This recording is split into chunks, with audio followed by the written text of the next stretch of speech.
Ok. Haïtiens, mes frères, salut. Haïtiennes, mes sœurs, salut.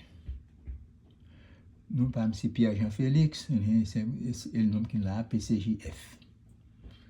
Bienvenue dans la 3e version de notre série La destruction d'une nation, la résilience d'un peuple.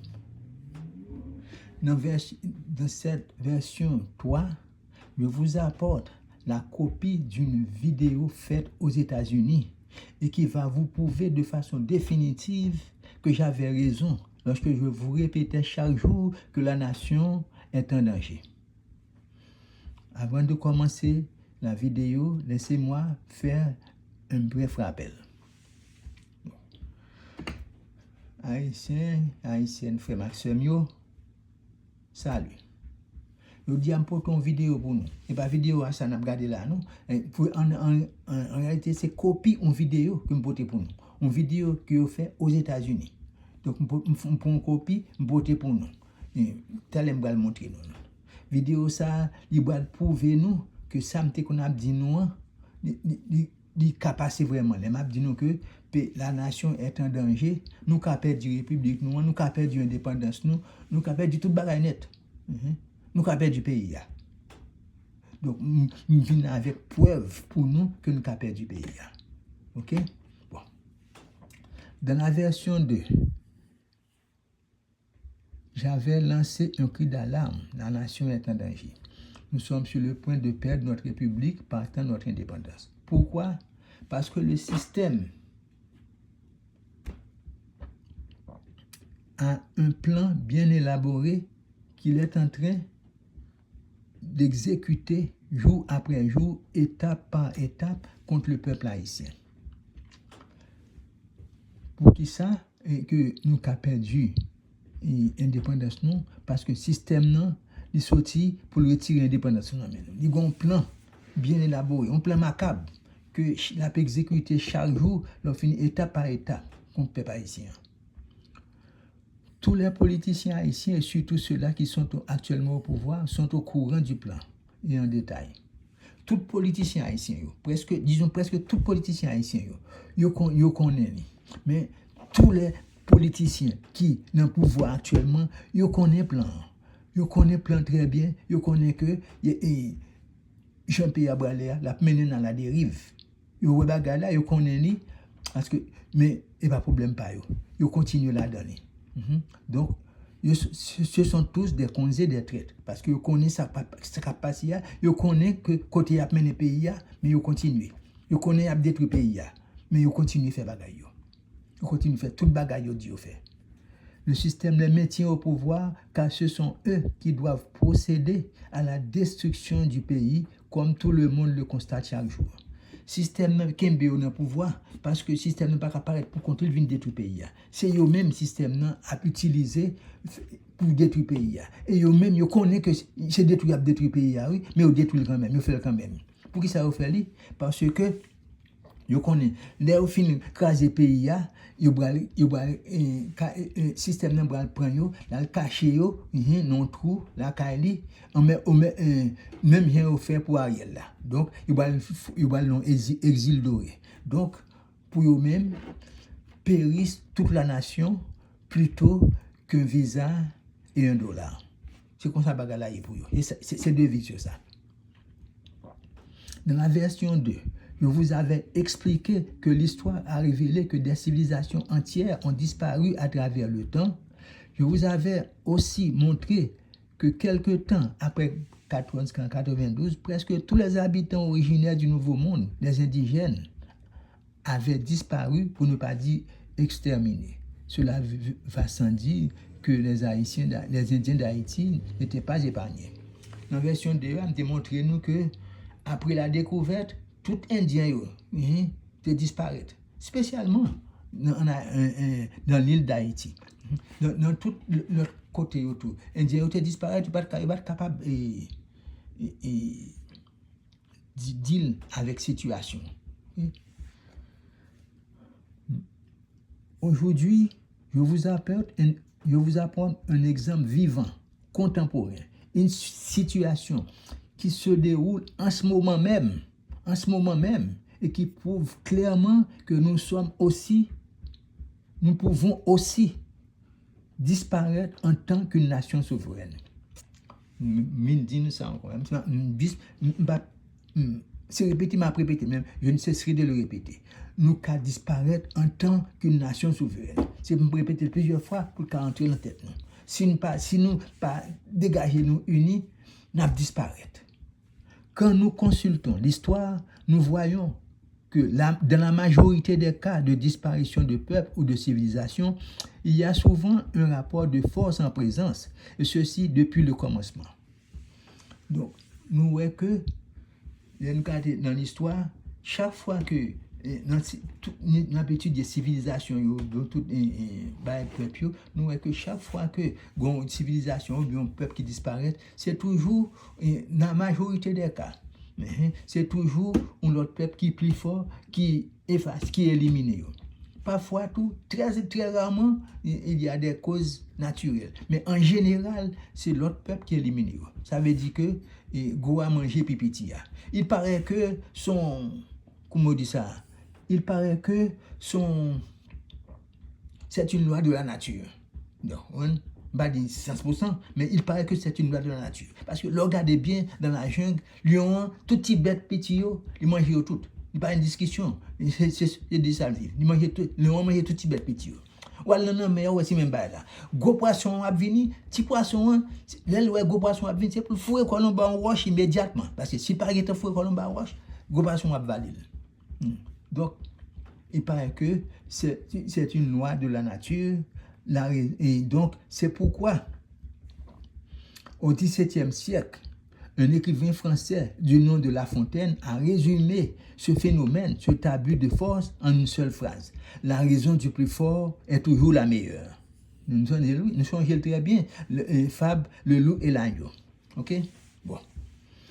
La vidéo vous apporte une situation qui se déroule non plus dans le passé, comme pour les Indiens après la découverte, mais aujourd'hui même. C'est un état de choses qui se déroule actuellement quelque part sur la planète.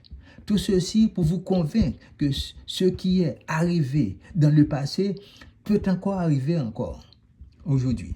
De même, ce qui est arrivé à un autre peuple, ce qui est arrivé à un peuple peut arriver à un autre peuple, pourvu que les conditions soient réunies. Donc, si mal arrive à notre peuple, il peut arriver nous tous en tant que peuple.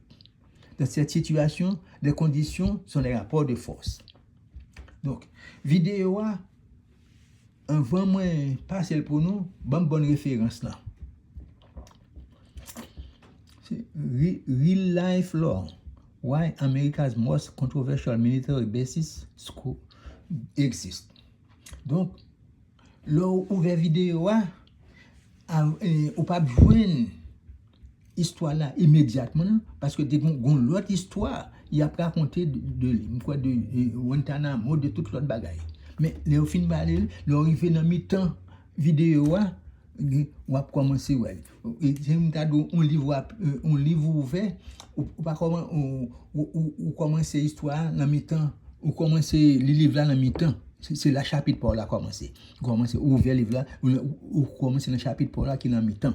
Donc, pour mieux vous guider, n'a regardé en bas à gauche dans petit numéro yo. Le scroll va marcher ou va avancer ou arriver sur 32.20 ou mettre ouvert là. À ce moment, on va commencer ça Abdoulaye. Ça dit 32 minutes 20 secondes. Avancer scroller, avancer titre à tout slowly jusqu'à ce qu'on arrive dans 32. Depuis arriver dans 32, on commence on doit ouvrir. On déraper là. On va voir histoire. On va voir ça Abdoulaye. Tout bagaille clair. Vidéo, on m'a parlé là, OK? Beaucoup y a là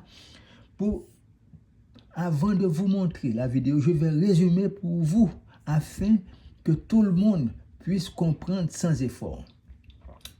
Et avant que mettez vidéo à tout, je vais expliquer une vidéo. C'est-à-dire, en d'autres termes, je vais entrer dans l'histoire avec nous. Si vous connaissez toujours tout le bagage me fait, tout le bagage me dit nous, c'est toujours histoire basée. OK?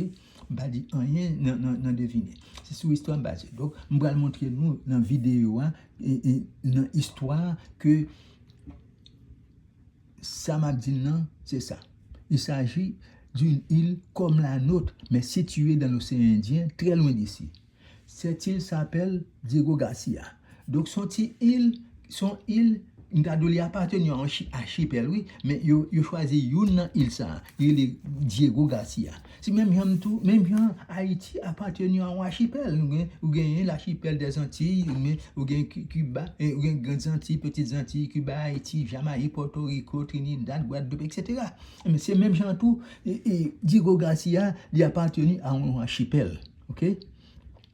Elle était habitée par des indigènes qui vivaient dans le pays depuis le commencement, comme les Indiens d'Haïti avant la découverte. Ok? Cette île faisait partie d'un archipel devenu une colonie de l'Angleterre à partir de 1810, au même titre qu'Haïti était une colonie française. Il ça, à partir de 1810, l'Angleterre mettait main sur lui comme colonie, comme c'est pour l'île. Ok?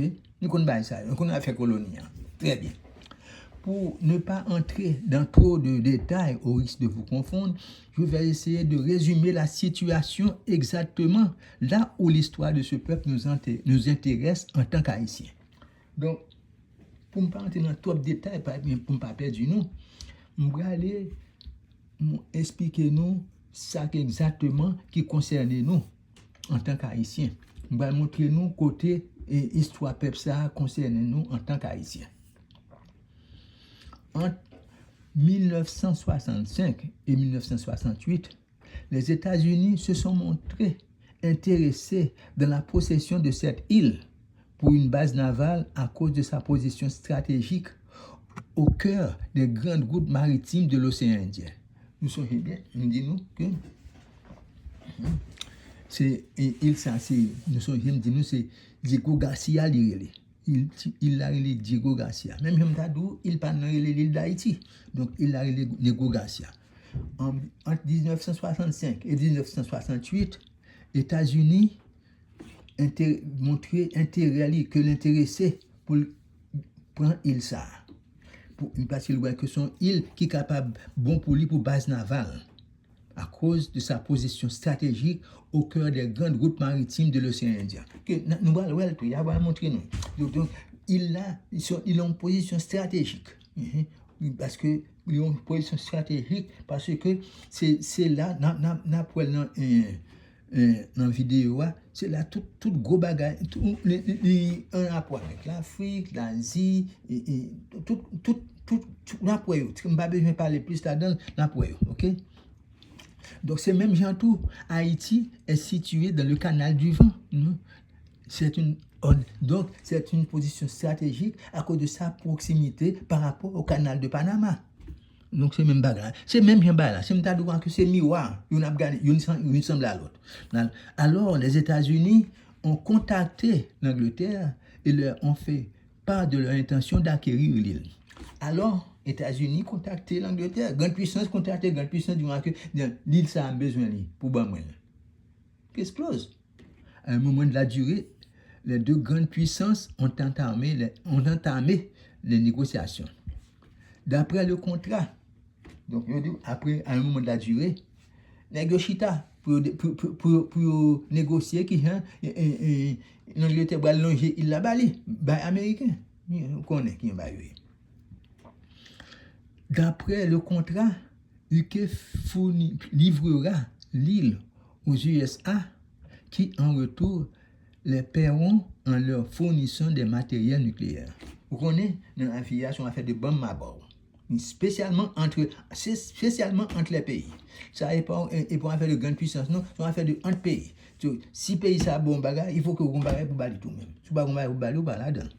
Donc, et UK d'accord pour le bail américain, américain d'accord pour le bail UK des matériels nucléaires que UK était besoin pour le faire bomber. Et États-Unis besoin pour le faire base navale, UK besoin de matériel nucléaire pour le faire bomber. Donc chaque ont besoin, donc ils ont changé. Ils ont fait échange. Cela nous rappelle le traité de Ryswick le 20 septembre 1697, où l'Espagne céda à la France le tiers occidental de l'île. Ça, c'est une parenthèse, pour montrer nous, c'est l'histoire qui a déroulé, toujours même bagaille qui a déroulé. C'est toujours l'histoire. Cependant, durant les négociations, les États-Unis ont mis sur la table une condition qui n'était pas négociable. Ça, n'est pas attendre. Il ne pas attendre à condition ça. À la livraison de l'île par UK, elle doit être vide, c'est-à-dire pas d'habitants. Tous les indigènes doivent être évacués. Attendez, à un moment, les négociateurs, il y a négocié qui j'ai pour prix la fin.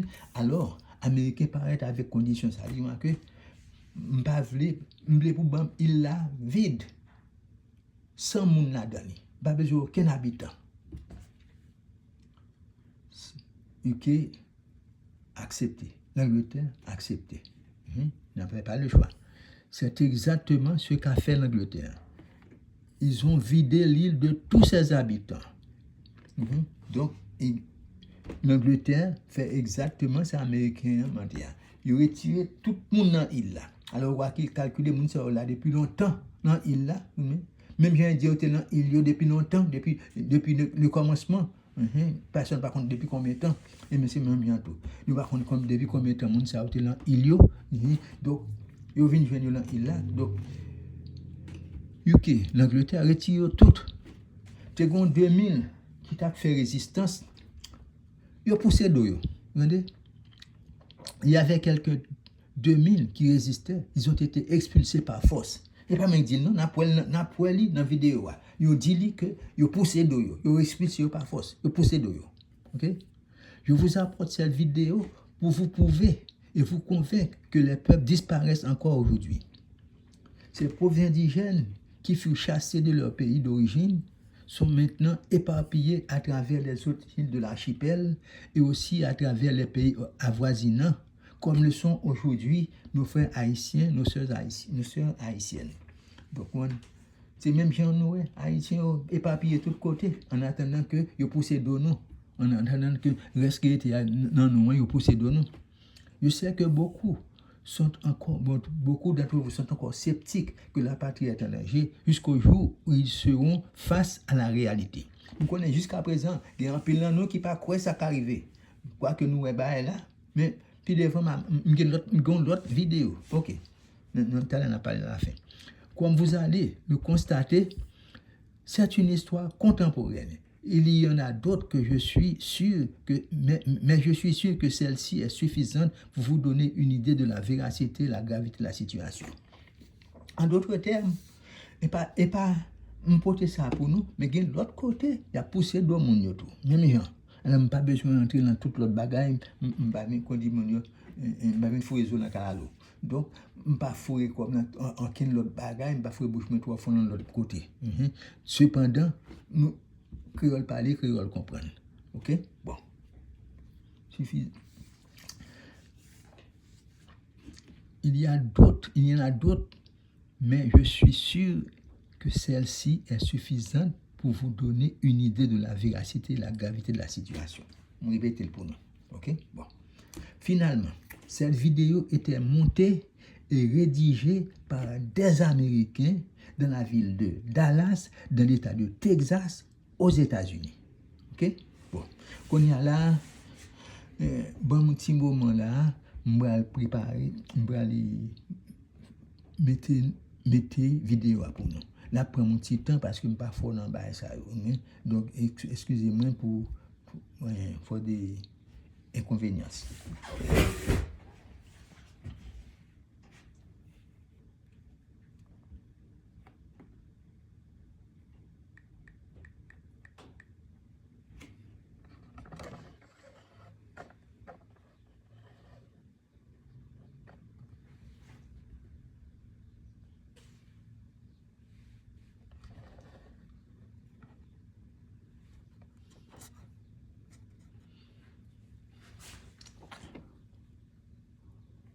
To this day are almost entirely unknown by the general public. Their precise locations were only known by a handful of extremely high-ranking American officials, like the president and senior intelligence officials. But foreign countries that are known to have hosted a CIA black site included Afghanistan, Thailand, Morocco, Romania, Poland, and Lithuania. And besides for those countries, one of the most likely other locations that a CIA black site was hosted at was on this small, remote island in the middle of the Indian Ocean that is home to arguably America's #1 most controversial overseas military base in the world, Diego Garcia.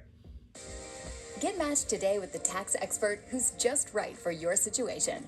They'll do your taxes from start to Diego Garcia is a relatively small, narrow coral island atoll that snakes its way through the Indian Ocean that at first glance appears almost entirely insignificant. At about 33 square kilometers in total area, the island is only about half the size of Manhattan and is located near nothing but open ocean for thousands of kilometers in every direction. But Diego Garcia is the largest coral atoll in the world, and as such, it's also the largest coral atoll within the greater Chagos archipelago in the Indian Ocean where it's located. And, most importantly, Diego Garcia is located almost precisely in the geographic center of the Indian Ocean, offering whoever controls it a valuable piece of territory for a naval, air, and logistics base that's roughly equidistant from East Africa, the Middle East, Central and South Asia, and Southeast and East Asia. More than 1/3 of the world's bulk cargo and more than 2/3 of the world's oil shipments will transit through the Indian Ocean on a daily basis. And so, America's placement of a military base on Diego Garcia has been extremely geopolitically important for decades now. It's primarily used as a logistical support site for American warships and aircraft transiting through the Indian Ocean between America's other bases in the Middle East and East Asia, and also as one of America's most important strategic bomber bases. It's home to around 4,000 American military and Department of Defense employees at any given time, and the base is home to several of America's most prized strategic bombers, including the B-52, the B-1, and B-2 stealth bombers. At some times, Diego Garcia has seen the highest concentration of B-2 bombers of any bases in the world that are stored within specialized climate-controlled hangars there. Back in 2020, the U.S. Air Force deployed 3 B-2 stealth bombers from Whiteman Air Force Base in Missouri all the way to nearly the other side of the world at Diego Garcia on a 29-hour flight. There are only 19 B-2 bombers that exist in the entire world. And at a 2023 inflation-adjusted cost of $4 billion per bomber, America's deployment of 3 of them to Diego Garcia represented more than $12 billion worth of B-2 bombers stationed there, in addition to the billions of dollars worth of B-1 and B-52 strategic bombers and all of their munitions as well. All 3 of these bomber variants are capable of carrying nuclear weapons on board them as well, and their central location based on Diego Garcia enables them to rapidly sortie out armed with either nuclear or conventional munitions and attack threats that might arise anywhere around the Indian Ocean's rim, from Africa to the Middle East to Asia, where there have been no shortage of potential strategic threats to the United States recently. Strategic bombers from Diego Garcia have taken off to strike targets across Kuwait and Iraq in the 1991 Gulf War, Al-Qaeda and Taliban targets across Afghanistan after the 9/11 attacks, and against Iraqi targets again after the 2003 invasion of the country. And in 2001, Diego Garcia proved its worth to the U.S. military by becoming the linchpin in America's ability to carry out what is, to this date, the longest bombing run in all of recorded history.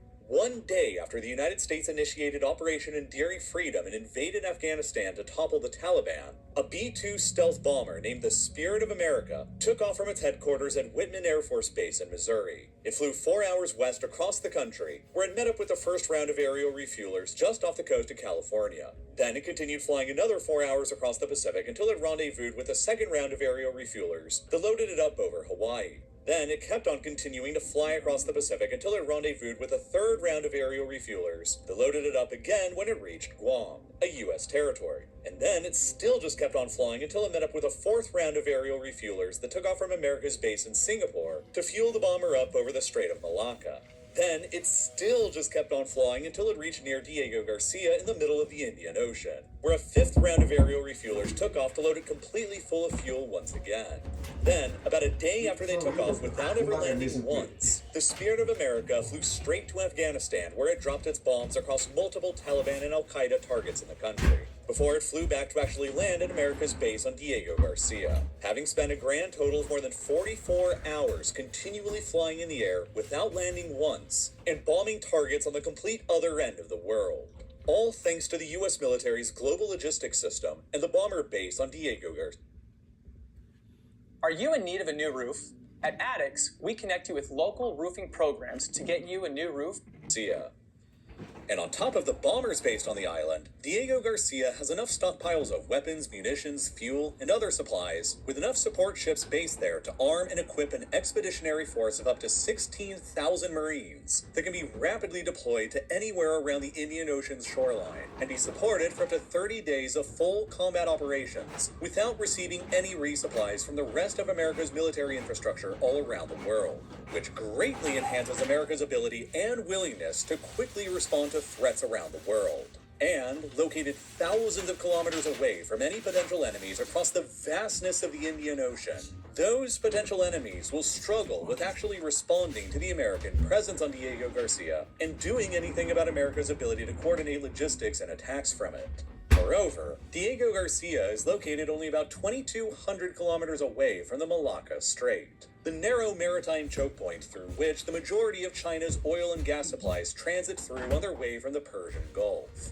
Operating in tandem with America's major Pacific strategic bomber base on the island of Guam, American bombers taking off from Guam and Diego Garcia can remain out of range of most of China's anti-air systems and could relentlessly attack the Chinese Navy's ships, trying to break out from beyond the first island chain into the Indo-Pacific, and obliterate strategic Chinese maritime imports of fuel. Diego Garcia and Guam therefore work in tandem as America's two most secure, unsinkable aircraft carriers in the Indo-Pacific theater. This cements Washington's strategic control over the two oceans. But, unlike Guam, Diego Garcia isn't actually located on sovereign American soil. It's theoretically a U.S. overseas military base that's located within the British Indian Ocean Territory, that's there under the permission of the UK government. Similarly to other overseas bases like Guantanamo Bay, the U.S. leases the land of Diego Garcia from the British government rather than owning it outright themselves. But the British ownership of the island is itself a hotly contested issue that's been running on for decades, because Diego Garcia and the rest of the Chagos archipelago is also claimed by the small island nation of Mauritius, located about 2,100 kilometers across the ocean. The issue here dates back to the 1960s, when Mauritius, then a British colony, was being prepared to be released by London as an independent nation during the era of decolonization. Mauritius had been a British colony for a century and a half ever since 1810. And for all of that time, the remote and largely insignificant Chagos archipelago was legally administered as a part of Mauritius. But as the UK was preparing to release Mauritius as an independent country in the early 1960s, the US government recognized Diego Garcia's potential to become Washington's unsinkable aircraft carrier and logistics base in the center of the Indian Ocean. And so, just before granting Mauritius its independence, the British carved out the Chagos archipelago from the rest of the Mauritius colony and established the newly created British Indian Ocean Territory over the islands instead in 1965, the most recently created British colony. 3 years later, Mauritius was granted its independence from Britain without the Chagos archipelago, which had been blatantly separated from Mauritius by Britain in open violation of the UN's Resolution 1514 that was adopted in 1960, which explicitly forbids colonizing countries from dividing their colonies' territories up before granting them their independence.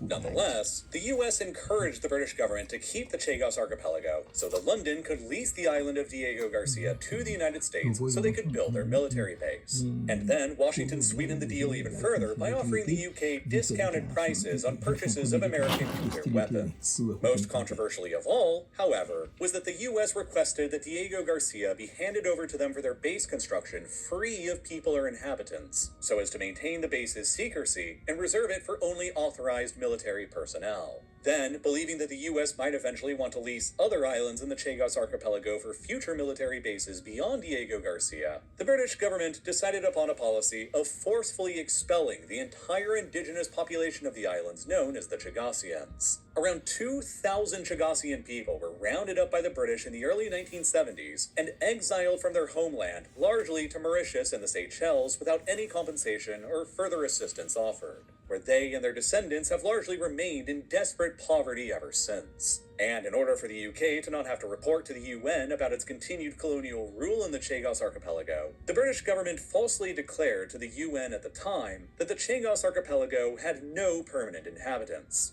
which was theoretically true after thousands of them were forcefully expelled. Shortly afterward, the U.S. military's construction of their massive base on the depopulated Diego Garcia began, and the Chagos Archipelago has ever since been widely regarded as Britain's final remaining colony in Africa that was never actually properly decolonized, with the plight of the exiled Chagosian people becoming a largely forgotten but unresolved colonial crime that continues to this day. The British government has repeatedly rejected the right of the Chagosian people and their descendants to ever return back to the islands, citing security concerns around America's vast and secretive military base on the island and the cost that would be associated with repatriating thousands of people back. For its part, Mauritius has continually ever since its independence claimed the Chagos Archipelago and Diego Garcia, arguing that it was coerced and pressured by the colonial-era British government into giving the islands up in the 1960s. In 2017, the matter of sovereignty over the Chagos Islands and Diego Garcia was sent to the International Court of Justice, who 2 years later in 2019 found in a landmark ruling that the UK had indeed illegally separated Chagos from Mauritius back in 1965 against international law, that Britain's decolonization of Mauritius had never been fully completed, and that the territory of the British Indian Ocean Territory should be returned back to Mauritius as quickly as possible. The following year in 2020, the UN General Assembly accepted the International Court of Justice's findings and demanded that the UK withdraw its colonial administration from Chagos within the next 6 months, and the UN began officially marking the Chagos Archipelago as belonging to Mauritius in their official maps. But to date, the UK has ignored and rejected all of these demands, while the US has remained as silent as possible on it, benefiting tremendously from their base that they apparently would rather lease from the reliable UK government than the possibly unpredictable Mauritius government who could, maybe one day, tell them to pack up and leave, which would erode a huge part of America's growing Indo-Pacific strategy. Without Diego Garcia, America's military presence in the Indian Ocean theater and its ability to sustain operations around it would be massively diminished. Part of the holdup is the question on whether or not the U.S. maintains an arsenal of nuclear weapons on Diego Garcia. The U.S. government has never confirmed nor denied the presence of nuclear weapons storage on the island. But all of the strategic bombers that America keeps present on the island are well known to be capable of carrying nuclear warheads, which suggests that America probably does keep nuclear weapons there. The problem with this is that back in 1996, every single country in Africa agreed to and signed the Treaty of Pelindaba, which established the entire African continent as a giant nuclear weapons-free zone where nuclear arms would be explicitly and permanently forbidden. This agreement naturally included Mauritius, and according to the Pelindaba Treaty, which views the Chagos Archipelago as a part of Mauritius, the African nuclear weapons-free zone would extend to cover the whole Chagos Archipelago as well, including Diego Garcia. This means that if Mauritius ever regained control of Diego Garcia, even if they allowed the U.S. military base to remain there, they would likely be bound by the 1996 Pelindaba Treaty to restrict the U.S. from storing nuclear weapons. I always wanted to know why I am the way I am. My curiosity led me to Ancestry On the island. During recent sovereignty negotiations, Mauritius has insisted that they would offer the United States a 99-year lease to Diego Garcia so that they could continue running the strategically important base there. But the U.S. countered that they would only accept that if Mauritius supported the, quote, unhindered operation of the base by America, essentially implying without saying it that America would only agree to that if they were allowed to maintain nuclear weapons on the island.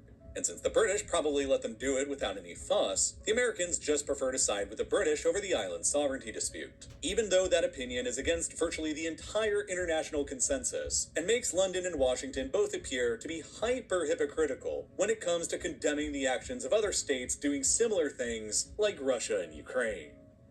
And then, in 2023, it got even worse for them when Human Rights Watch concluded in a landmark report that the UK and US expulsion of the thousands of indigenous Chagosians from the islands in the 1970s constituted crimes against humanity. The first time that the organization has ever levied those high charges against the governments of London or Washington.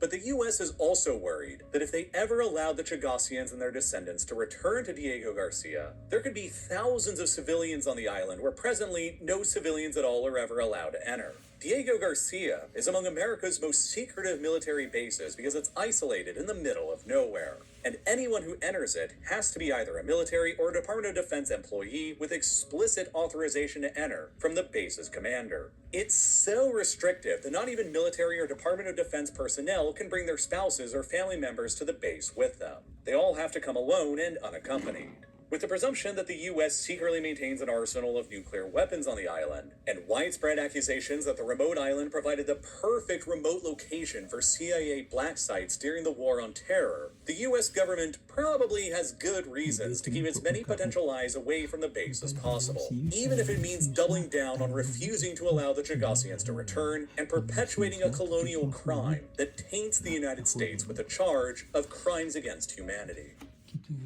And that's why out of all of America's hundreds of overseas military bases, Diego Garcia is almost certainly its most controversial. All of America's bases put together serve the ultimate purpose of maintaining the U.S. military's unchallenged ability to strike at anyone, anywhere in the world within only a moment's notice. But many of America's military bases serve ulterior purposes as well, such as serving as discrete locations for CIA black sites and isolated prisons for America's captured enemies to be held far away from the world's prying eyes. And throughout the 2000s and up to the present day, they have been used extensively to isolate and hold members of one of America's most infamous historical enemies, Al-Qaeda. As mentioned previously, many of Al-Qaeda's most infamous members are still being held by the U.S. military in the Guantanamo Bay base in Cuba, and many of them beforehand were likely filtered through other U.S. bases like Diego Garcia and the various European bases, while America's multitude of bases in the Middle East, Asia, and Europe enabled the American war machine to begin rapidly attacking Afghanistan within only weeks of the 9/11 attack taking place, a logistical feat that would have been impossible without them. But America's war with Al-Qaeda didn't start on September 11th, 2001 with the attacks on the World Trade Center and the Pentagon. In fact, America's war with Al-Qaeda began more than a decade before those attacks. Donc, comme nous, m'expliquez, montrez-nous là que gonti il tant qu'on panou qui perdu, nous avons tout habitant yo perdu ti il là. Yo mettez tout dehors. Nous qu'on y a montré nous avec nous et qui montrer nous que jusqu'à présent moun yo a manifester a demandé pour retourner la caillou. Il ba la rivé nous là, rivé devant les Nations Unies, rien pas fait. Et les Nations Unies condamné bagay là, rien pas fait. Il y a un tribunal international en Europe qui condamne, rien pas fait parce que c'est grande puissance qui a fonctionné. L'Angleterre avec les États-Unis, c'est grande puissance, donc ils prennent il là, ils fait ça là avec. Donc mon autre bail encore. Nous on parlé de Mauritius et Mauritius là c'est centre là, mais c'est même bagay là, c'est son archipel lié. Mauritius là c'est le même c'est les mêmes qui plus gros donc ça fait parler de lui bien souvent. Donc en résumé, yo prend il Diego Garcia pour faire base navale. Donc, nous gagnons une autre vidéo nous allons porter pour nous. Ça, c'est version 3 de la destruction d'une nation, la résilience d'un peuple. Donc, nous avons version 4 là, nous allons porter pour nous. Dans version 4 là, nous allons porter une autre vidéo pour nous encore. Sa vidéo, ça même, c'est de Haïti même lui parler. Dans la vidéo, ça m'a porté pour nous dans la version 4 là, c'est de Haïti même lui parler. Là, ça m'a dit non. N'a comprendre parce que n'a que des plans pour Haïti tout. Même gens ouais, yo prend petit il ça yo fait base navale là, même gens tout gen plan pour Haïti tout. Et il y a un peu de chance que une base navale qui projeté pour tout bagaille. Donc j'aime finir avec vidéo m'a donné plus de détails. Mais un fait est certain, même gens ouais, yo gen plan, yo prend si il ça, même gens tout Haïti, nous sommes en train la patrie est en danger. Nous avons perdu du pays dans tout. Nous connaissons une preuve là, qu'on dit mon vérité sous tambour. Alors prochaine fois, je vais venir avec version numéro 4 là. Version numéro 4 là, mais même, veut ou pas la convaincre parce que c'est de Haïti même y a parlé. Ok? Ok, à bientôt. À bon entendeur, salut.